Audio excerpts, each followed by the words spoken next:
back. Problem 6 of section 3.2 web work. You are given this function, let fx equals x square root of x plus 7. Answer the following questions.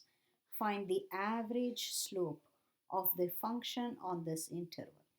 Average slope means you look at the point corresponding to -7, you look at the point corresponding to 0 and find the slope of the line joining those 2 points. That is, average slope is nothing but the slope of the line segment joining end points. Okay, so let's figure this out in this example. So x is -7, that's one end point, and 0, the other end point. You need to figure out what is y, right? I will plug in -7 in f. So if I plug in -7 in f, notice what I get. -7 here, oops, yeah, -7 in here, and then square root -7 plus 7. So notice this square root gives me 0. Therefore, 0 times anything is 0. Alright. Now on the other hand, plug in x equals 0 in your function fx. So that gives me 0 on the front times square root of 0 plus 7. Well, I don't care. Whatever you do, you are multiplying by 0. So your answer is going to be 0. So what is your point? What are your points? Your points are the points at the end are, one is -7, and the other is corresponding to the 0, 0, 0, 0, 0. All right. So therefore, what is the slope? Slope is equal to a fraction. Numerator is y2 minus y1 and denominator is x2 minus x1. All right. So notice numerator is, continuing, numerator is 0, denominator is 7, therefore the quotient is 0. So m is 0. Alright. Now you want to verify the mean value theorem by finding a c here. Alright. So continuing, what does the mean value theorem say? Well, mean value theorem has the following hypothesis. One is that f is continuous on the given interval. In our case, the interval is -7 until 0. Okay, that's given to us. Is f continuous? Look at the function. Square root is continuous, square root of x plus 7 is continuous, multiplication of continuous functions is continuous on this interval. So the point to note is -7, when you plug in x, you get 0. So square root is valid. In this domain, everybody is okay. You don't go negative inside the square root, right? You don't get a negative answer inside the square root. The worst you get is -7. -7 plus 7 is 0. The worst you get is 0 inside. And that's okay. So is it continuous? Yes. Right? Second part. F is differentiable on the interval. For differentiability, you need open interval. All right. Because derivative is actually a limit. So you need left and right hand side limit. So you need open interval here. Okay, so I need to find derivative and see whether it is defined on this. All right, so let's continue here. So f of x equals, oh, here we go. I had gotten us started here. So you have your function f of x equals x square root x plus 7. I will rewrite square root x plus 7 as x plus 7 power half. So what is x? What is the derivative of this? This calls for product rule. Derivative of the first, second as it is. Okay. So derivative of the first is 1, second as it is, plus first as it is, derivative of the second. So what happens to the derivative of the second? The half comes down. So I have a fraction 1 over 2. Okay. I should probably keep some space here so it looks like a multiplication.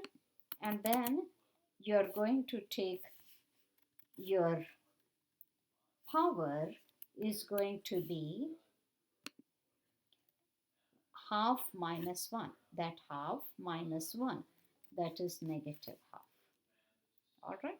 Now this looks like we need to simplify this. So let me try simplify this. Equals. Okay. I will write the first one as it is for the time being. Plus the second one, let me combine it into one fraction. So one fraction, I get x on the top, x times 1 is on the top, and that's it. Denominator gets a 2, this 2, and all of this comes down to the denominator. All right. So continuing, what does this say? Well, maybe let me take a little more space. So equals. Now I want to add these two. So let me convert this into a fraction. Numerator is whatever it was. Denominator is a 1 plus a fraction. Numerator is an x. Denominator is 2 times x plus 7 power half. All right. Okay, so now continuing. Now I have common denominator of this, right? So common denominator of this. So I have a fraction. Denominator is 2 times this. Okay, that's the common denominator. This piece we need to multiply by all of this because the only denominator is 1 here. So I need to multiply 2 times x plus 7 power half to this guy, which is another x plus 7 power half, plus this I have to multiply by 1. That's still an x. Okay, so continuing.